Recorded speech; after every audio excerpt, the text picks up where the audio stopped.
The Dallas Cowboys lost a key part of their defense in training camp for the entire 2024 season. We'll talk about that impact and more on this episode of the Locked On Cowboys podcast.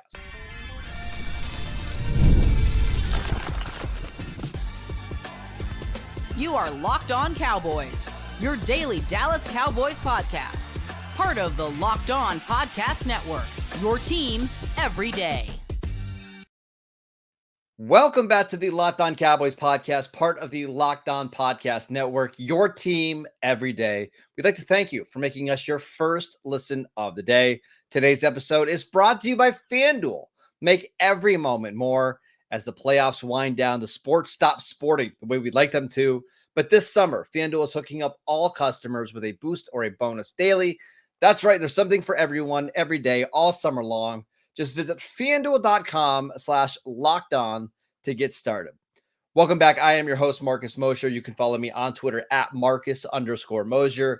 Joining me today, as always, out in Oxnard is Landon McCool. You can follow him on Twitter at McCoolBCB. Landon, you were at the training camp practice on Sunday. We're going to break down a lot of the notes that you had from that practice. Unfortunately, we got some really tough news out of that practice. Sam Williams, the Cowboys' third-year defensive end, who was expected to have a big role this season, tore his ACL. He will be out for the entire 2024 season. Landon, this is tough because I know how excited Sam was for this year. This one's really it's difficult. Yeah, I mean it's always tough, especially when they get hurt early in training camp and there's kind of before things even really get started, it feels like that the season's suddenly over. Even compared to last year where we had obviously several ACL injuries a little bit further along. I mean, this is like day 3 or something like that, or it's the pads haven't even come on yet. Yeah, we haven't even had a padded practice yet, so. To see Sam lose the season, so early in our time here in Oxnard is obviously frustrating, and it obviously opens up a lot of questions as to how do the Cowboys deal with this, and how do they what's the next step, and what even is the situation for moving forward. But I think as it stands right now, it's more just kind of dealing with the fact that they've lost a player that they had a lot of expectations for, at least a lot of hope for, to be a major part of the defensive end rotation for the season. So yeah, it's tough. It's tough on a personal level, and I think we should start there with Sam Williams, who really wears his heart on his sleeve, and I think was really looking forward to the season. Yeah, we'll talk about potential replacements and what the Cowboys are going to do, but for Sam, this is it's so tough, right? Because I think he believed that he was going to be in for a massive upgrade in his role. It seems like he had his body ready to go. Hopefully was over some of the maturity stuff that he had kind of bothering him, at Ole Miss and then early on in his career. I guess the only positive spin out of this is that it happened so early in training camp that you would expect that he would be 100% by this time next year, going into the final year of his rookie contract. But there's no way to really spin it. This is a good thing. It's not much of a spin, it's still extremely unfortunate. Of course, you're right. Coming back into next year, it will give him an advantage just to someone who, tore an ACL, midway through the season. It's obviously better than that, but it's a very little silver lining in a very gray cloud at this point. Yeah, and I should mention we are still waiting the official word. I know Tom Pelissero from NFL Network reported that the Cowboys believe it's a torn ACL. It doesn't sound like it's anything more complicated than that. And we've seen in the past some of those ACL injuries that have other ligament damage. That's where you get into trouble. But as of right now, it sounds like it's an ACL tear only. Prayers up for Sam. It's really tough. But moving forward, Landon, let's look at the Cowboys' defensive line depth. You have Micah Parsons. You have DeMarcus Lawrence. They drafted Marshawn Kneeland in round 2. Do you think they have enough depth currently on the roster at that position, or do you think they need to go out and sign somebody? Because if you look at where they were at compared to this time last year, you had Dante Fowler, you had Dorrance Armstrong, obviously you had Sam Williams. Do they need to go out and sign a veteran now?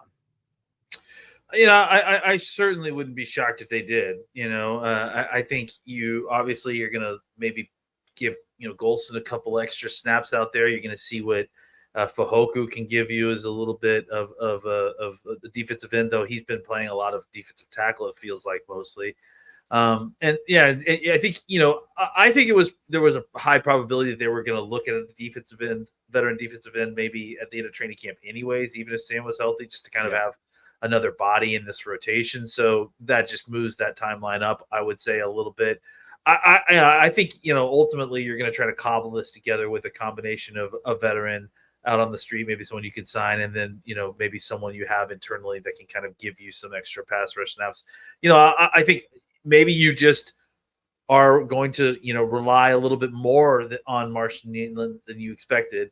But I think that certainly is the case at this point, regardless. But I think that a veteran signing is probably likely at this point, and was probably likely even if Sam didn't get hurt, honestly. I just don't know when it's coming, because I could see the Cowboys wanting to give all of these young players as many snaps and reps as possible in training camp to just try to see where their depth is at, and then go out and sign a Carl Lawson or a Yannick Ngakoue or whoever, like, name the guy. But I could also see them just looking at their numbers at the defensive end position. And because you have DeMarcus Lawrence, who's older, you don't want to overwork him in training camp. And because you have Micah Parsons, who's playing some linebacker, he's down to 240 pounds. Maybe that need is right now. You don't want to wait for another team to potentially scoop up the guy that you're trying to sign. Yeah, for sure. I mean, I don't know that a lot of these guys are, going to be flying off the board, as it stands right now. This is kind of a good time probably to be having to do this, because everyone is in a very similar mode, right? To kind of see what they've got at this point. And the only people that are potentially shopping for veteran defensive ends are people that are dealing with unfortunate situations like this, right? So I think that, the good news is that there are some names out on the street that are decent.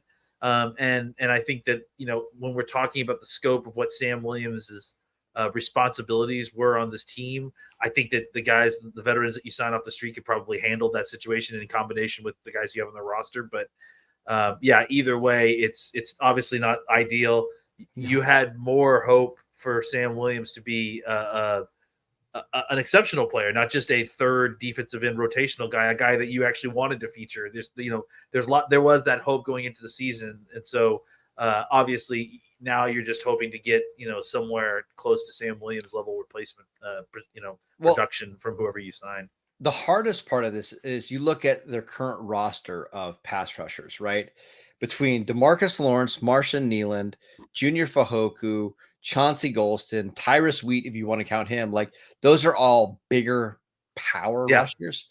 Outside of Micah Parsons, like, they just don't have a lot of juice. Like, who is the guy that's going to run the arc and dip underneath the tackle and make a play? Or who's the guy that's just going to convert the speed to power and bulldoze a tackle back into the quarterback? Like, I don't want to say they don't have athletes outside of Parsons, but, like, who's the guy that has any juice in this pass rush right now?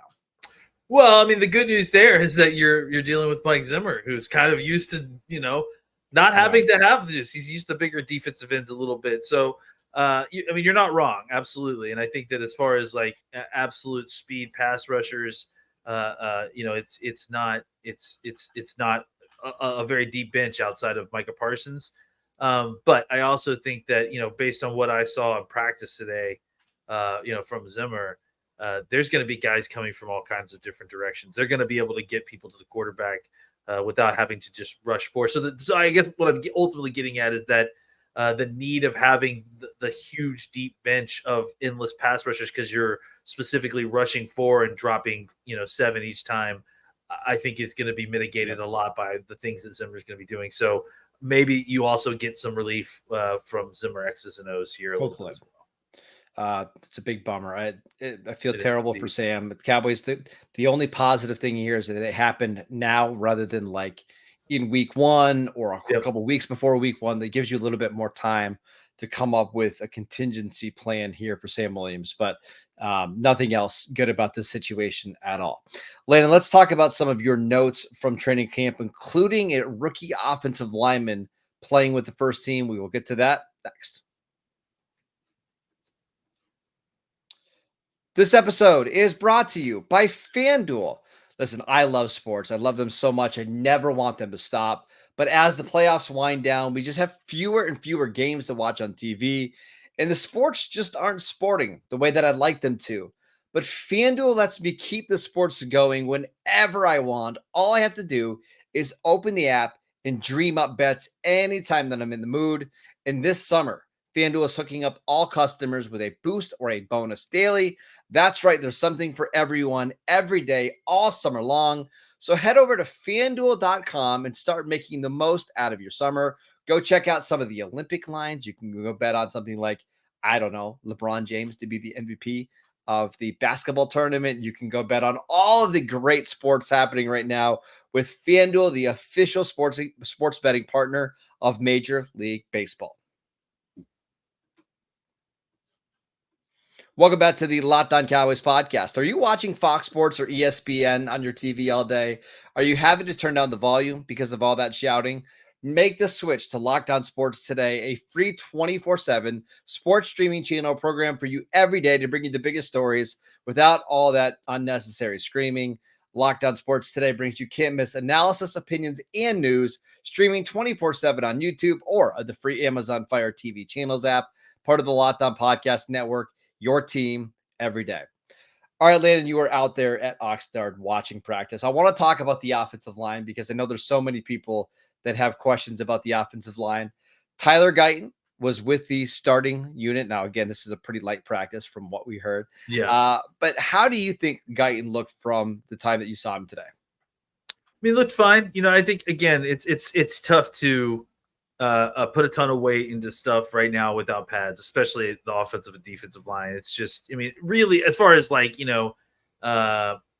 winning battles in the trenches and that sort of thing. It's kind of, it's more just seeing like, oh, how's your foot quickness? Are you getting off the line at the same speed as Micah Parsons? And he was able to kind of cut off some angles at Parsons. And those are all very good things. But, I think it's still very different than when Parsons has got ahead of steam. And, we saw what happened to, San Francisco 49er offensive tackles when they could think they can beat a guy off the line and then suddenly they lose their balance. So having pads there is important, right?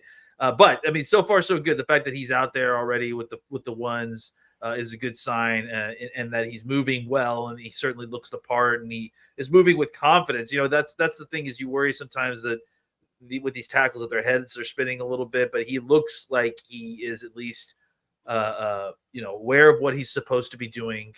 He's using techniques that he's comfortable with. Because sometimes you can see guys that are out there and they're trying techniques that they've learned over the offseason. And now that they've started to get into practices with other people and having to deal with reactive athleticism, sometimes those techniques that they just learned that offseason, they look like they're not quite second nature yet, right? He doesn't look uncomfortable. He doesn't look like he hasn't been playing left tackle for a while, which, all very good, but it doesn't necessarily mean a ton until, Tuesday when we see them with pads on. But so far, so good, I would say, for Tyler Guyton, absolutely. I just don't want people to overreact to non-contact. Well, I mean, there's some contact, but no non. Yeah, there's some contact, but not much. Yeah, I mean, take all of this with a grain of salt, right? Not one practice or one rep means more than another. So just putting that out there. But to me, the encouraging note, actually, it was two things, right? Number one, he's practicing with the first team. I was worried that Mike Solari was going to keep him on the second and third string, and we just wouldn't see him working with the first unit until we got to like week 2 or week 3 of the preseason. To see him already working with the starters has me believing, like, I don't know. It's a matter of time before he's a full-time starter. Wouldn't you agree? Yeah, I mean, I've always felt like that he was going to be able to get there, and even when the stuff kind of came out that maybe it's a redshirt year, we heard some of that stuff. I mean, maybe that's still true. I mean, we're still very early days, and none of this means anything yet, as far as like pecking order and that sort of thing. But it certainly wouldn't shock me that if he got there, especially if he, I think the unknown here was how was he going to play at left tackle, because we just hadn't seen a ton of it, obviously. But if he talked about how he had been practicing in practice at OU, and that he was more comfortable there than I think a lot of us realize. So yeah, I had high expectations for him to be able to come in here and earn that starting spot. That doesn't mean that it's not going to be ugly early. It certainly could be the possibility that he starts and it's ugly. But I agree. The fact that, notoriously old, crotchety offensive line coach was able to put the rookie in at the left tackle, I think that's a good sign for the trajectory of where he's going right now. The other thing I wanted to mention is he had some quotes the other day. I think this might have been yesterday's practice where they were talking about, or Tyler Guyton was talking about what he did in the offseason. He said he spent every single day with Duke Manyweather after he was drafted working on his game. Didn't take any time off, didn't do any vacationing, was working on his game. So I don't want to say he's Tyler Smith 2.0, but a lot of the things that Tyler Smith did after he got drafted by the Cowboys sound a lot like what Tyler Guyton is doing now. So I think there's always a little bit of unknown when you draft these kids, like how hard are they going to work? How much are they going to actually put into this game? And so far, it seems like Tyler Guyton really, really wants to be good. Yeah, I mean, seriously, everything post draft has been splendid for him. Like, you just like the reviews of what kind of person he is, how hard he works. All of that has been really, really encouraging. And again, we're not rubber stamping him here or suggesting that he's arrived, putting away the anointing oil, as a former Cowboys coach used to say. But I think that we can be, again, if you were going to draw up a trajectory of a player that was going to start week one for their team as a rookie, he's on that trajectory. And so it looks so far so good for that to happen, and for him to be, having to face down Myles Garrett, having the privilege of getting to face down Myles Garrett week one. All right, let's talk about Cooper Beebe, who was reported that he was working with the third team as a center, second team as a right guard. Is Beebe that far away from potentially cracking the starting lineup? It's hard to know. I will say that I did notice at least one bad shotgun snap that happened on his behalf, which, is not terribly shocking. I think we cannot discount the idea that they really, really like Brock Hoffman, and that there's a very good chance that they're looking at Zach Martin, and they're looking at the fact that this is maybe his last year with the Cowboys, and likely to be his last year with the Cowboys. And so I do think that I do wonder if they aren't thinking of contingency plans at this point. They're like, look, we like Hoffman, and if we could use Beebe as a guard just to kind of slide him in, have some continuity. They could be thinking that. I personally think that Beebe is a guy that, if you could develop as a center, would really be a special center. So I'm also probably more of a fan of TJ Bass at guard than I am Brock Hoffman at center. So I'm still rooting for the Beebe center situation. And again, it's very, very early days, so I'm not discounting any of this. I think that they're just trying things out, seeing how it works. And trying different, and they'll do that throughout the training camp too. They'll try different combinations, so throw guys in with the ones. It doesn't necessarily mean that there's a defined pecking order there yet. I think it's more just kind of, especially with the offensive line, they want to see these guys play all the different spots in order to kind of have that continuity. It helps with the injury situation. Yeah, and if Cooper Beebe isn't your starting center in week one, which probably won't be, it seems like they want to give Brock Hoffman the chance to do that. You want to make sure that he can play enough spots to be active on game day, because that's just how you get better. We saw this last year with TJ Bass, right? TJ Bass was able to play multiple spots, which means he was active on Sundays.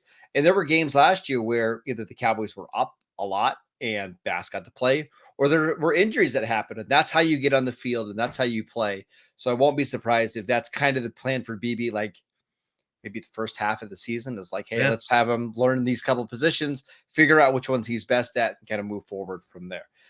Any other thoughts on the offensive line before we talk about some training camp sleepers? No, I mean, it's still pretty early days. I mean, it's tough to kind of see some of this stuff and get any kind of, evaluation on how they're doing without pads on. So once we get pads on Tuesday, I think we'll have a lot better and clearer notes for the offensive and defensive lines. All right, let's talk about some training camp sleepers, and these are really just Landon's pet cats that he wants to talk about. So let's get to that next. This episode is brought to you by Gametime. Gametime is an authorized ticket marketplace of Major League Baseball, which makes getting tickets faster and easier. Prices on the Gametime app actually go down the closer that it gets to first pitch. And with killer last minute deals, all in prices, views from your seat, and their lowest price guarantee, Gametime takes the guesswork out of buying MLB tickets.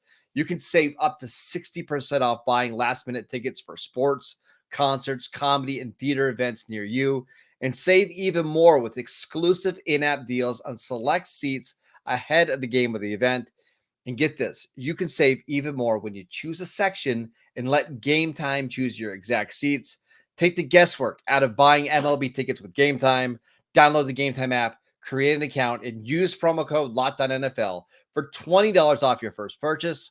Terms apply. Again, create an account, redeem promo code LOCKEDONNFL for $20 off. Download Gametime today. Last minute tickets, lowest price guaranteed.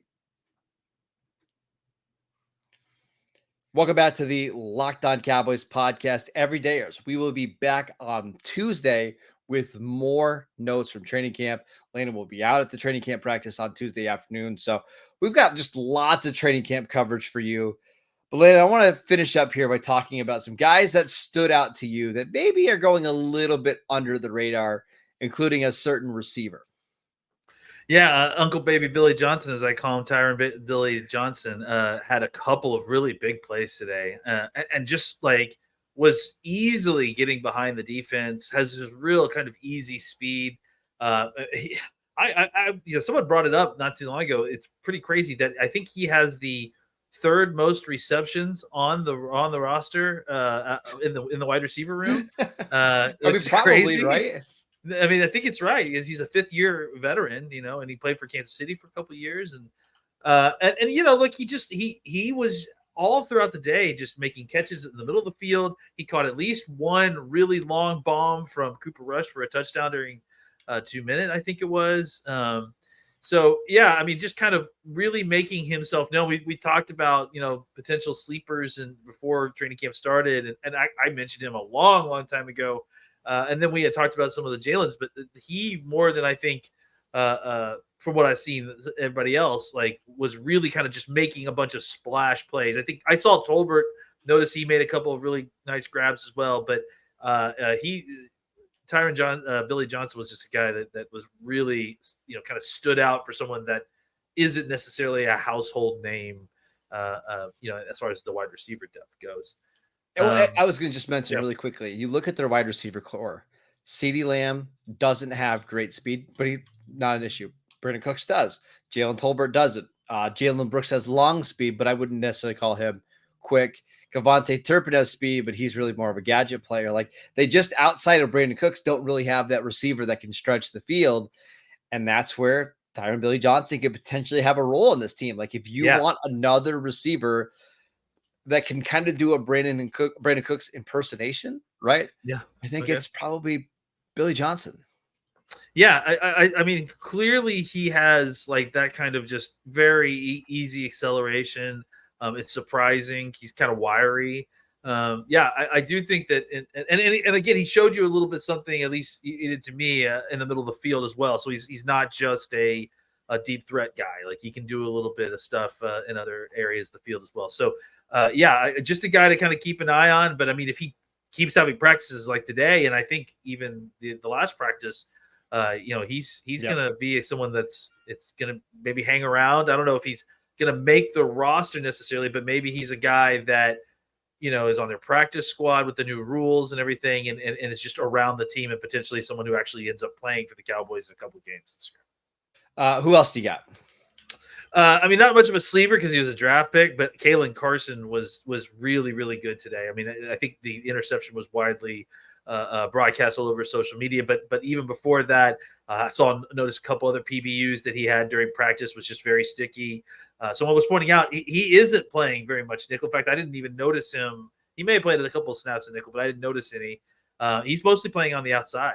And he's been kind of real sticky and on top of guys. And that interception up the sideline that he had today was just a really great example of him staying patient, staying in phase, kind of battling the whole way. And then when it became a 50-50 ball, him going up and just kind of playing my ball with it and taking it away from the receiver was very impressive. So it's really early. We're not even a week into training camp. But in your opinion, do you think he's separated himself from maybe the other contenders to be the quote unquote like number 3 outside cornerback, Nashawn Wright, Eric Scott? Like, do you think he's already a tier ahead of those guys? I mean, he's made more plays, already. I think, those kind of decisions ultimately get made a lot of times, based on a more consistency, based situation. But I mean, as of right now, he's consistently making plays. So, I mean, I think, he's a draft pick. It's a new staff. I think that likely gives him an inside track as it is. And then you add in on top of the fact that he's, going out there and doing what he's doing so far, even at times, with the ones, if I'm not mistaken. Yeah. It's pretty impressive. And it certainly is the kind of thing that, gets you ahead of some of the other guys that were, holdovers from a previous coaching staff. Again, I don't want to compare anybody to somebody that just set the NFL record for pick sixes in the season, but this is what happened with Deron Bland as a rookie. It was like this day 3 rookie just comes in and starts making play after play after play and doesn't start the season, but eventually kind of gets his, gets a role in the team. I think if you're going to have a Kalen Carson breakout, or if you're going to have him be an impact rookie, it probably starts like this, correct? Yep. Yeah, absolutely. I mean, it's just like what we talked about with Uncle Baby Billy Johnson.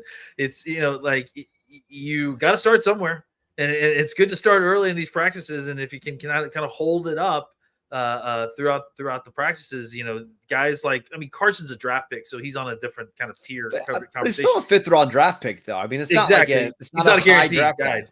And there's a lot of guys at that spot, right? There's a lot of bodies. So, but I would say again, like this is come out, start strong, grab that brass ring, and don't let go.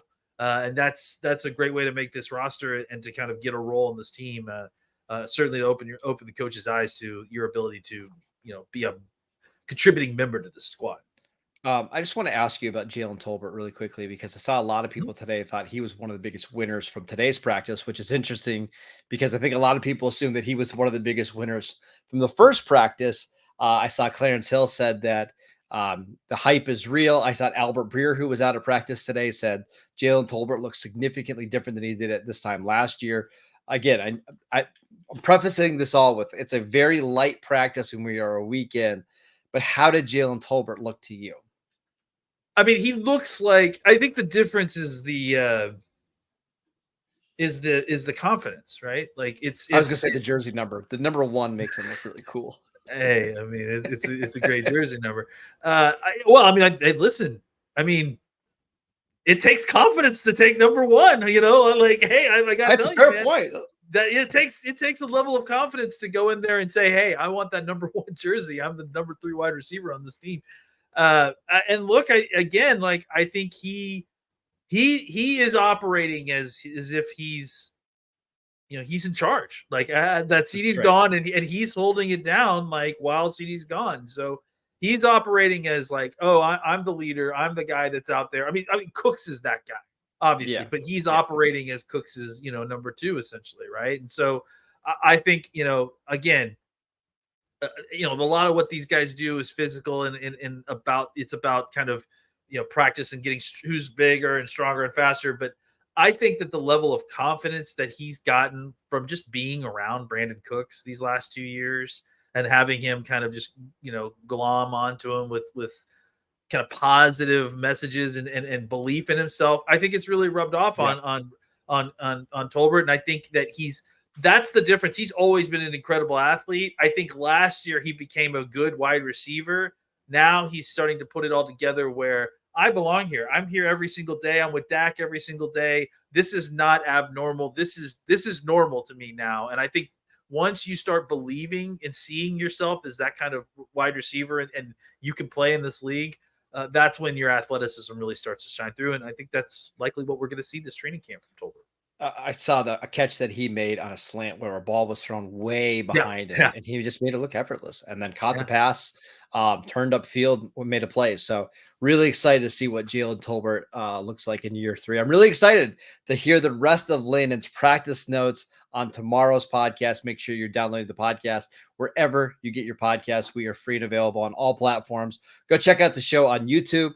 We will be posting videos the day before the podcast release. So if you want to go get a little early scoop on all the notes, make sure you check that out as well. Make sure you're following Landon because he's out in Oxnard at McCoolBCB.